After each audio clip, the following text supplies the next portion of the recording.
Hey friends, welcome to Load of Crock. Today is an extra simple day. We're going to be making an apple barbecue pork loin.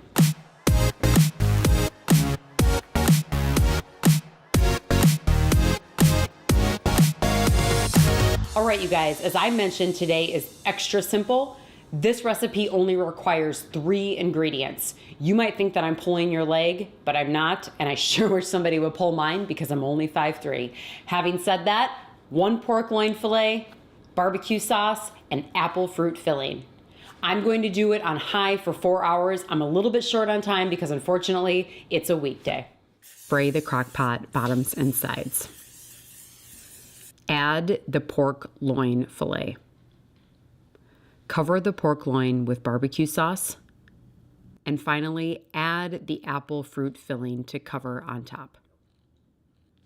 Okay friends, the pork loin is done and it looks fantastic. I'm going to serve it tonight with a side of potatoes as well as glazed carrots. If you're enjoying these simple recipes, please feel free to subscribe to my Load of Crock channel. Now for the 3 ingredient recipe that is going to change your life. Probably won't, but it might come close. Check out this apple barbecue pork loin.